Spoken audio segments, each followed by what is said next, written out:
नमस्कार। आप सभी का एक्सपर्ट जुरिस्ट एलएलपी के इस स्पेशल सेशन में स्वागत है। आज हम बात करेंगे एक अहम न्यायिक फैसले के बारे में जो दिल्ली हाई कोर्ट द्वारा पारित किया गया है। इस फैसले में यह स्पष्ट किया गया है कि मुस्लिम विवाह को तलाक नामा के आधार पर कैसे वैध रूप से भंग डिसॉल्व किया जा सकता है।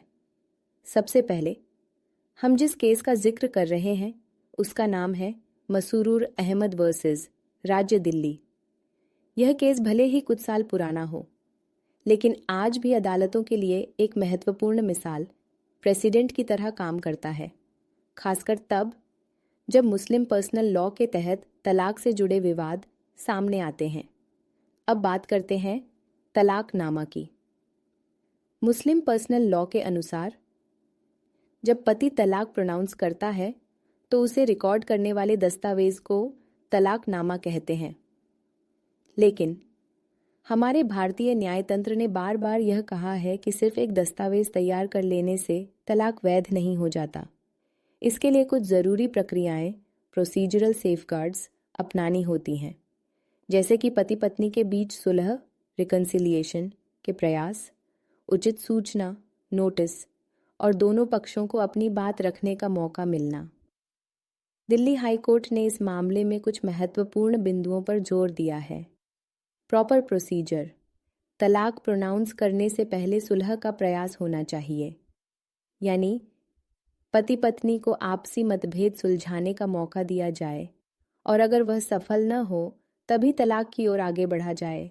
रीजनेबल कॉज, तलाक के लिए एक वाजिब कारण रीजनेबल कॉज होना ज़रूरी है।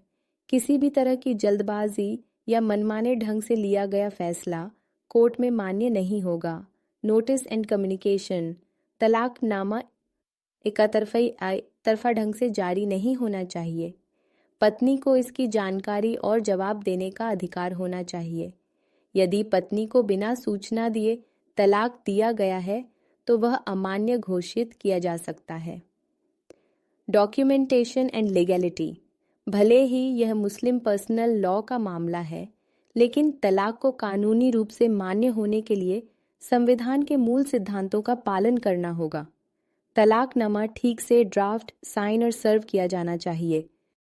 Supreme court precedents, Delhi high court ने सुप्रीम कोर्ट के उन फैसलों का हवाला भी दिया जिनमें मनमाने ढंग से तलाक, खासकर ट्रिपल तलाक को असंवैधानिक करार दिया गया है। इससे महिलाओं के अधिकारों की रक्षा सुनिश्चित की जाती है। इस फैसले का महत्व 3 अहम पहलुओं में नजर आता है। लीगल क्लैरिटी, यह निर्णय इस बात पर रोशनी डालता है कि तलाकनामा को कैसे कानूनी रूप से मान्य बनाया जा सकता है और कौन कौन सी शर्तें पूरी करनी होंगी। विमेंस राइट्स प्रोटेक्शन, मनमाने या अचानक लिए गए फैसलों से महिलाओं के अधिकारों और सम्मान को ठेस न पहुंचे, इसे सुनिश्चित करने के लिए कोर्ट ऐसे सख्त मानक निर्धारित करता है। गाइडिंग प्रेसिडेंट मसूरूर अहमद वर्सेस राज्य दिल्ली से हमें एक पुख्ता मिसाल मिलती है जो भविष्य में आने वाले इसी तरह के मामलों में अदालतों का मार्गदर्शन करती रहेगी। अंत में यह साफ हो जाता है कि मुस्लिम विवाह को तलाकनामा के आधार पर भंग करने के लिए उचित प्रक्रिया ड्यू प्रोसेस का पालन करना बेहद ज़रूरी है। एक्सपर्ट जुरिस्ट एलएलपी की तरफ से हम उम्मीद करते हैं कि आपको यह जानकारी मददगार लगी होगी। अगर आपको यह वीडियो पसंद आया हो तो इसे शेयर करें और हमारे चैनल को सब्सक्राइब करें।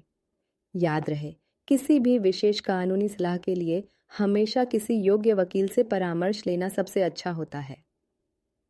धन्यवाद और जुड़े रहिए एक्सपर्ट जुरिस्ट एलएलपी के साथ, जहां हम आपको देते हैं आवश्यक कानूनी जानकारियां आसान भाषा में। के नाथ थे।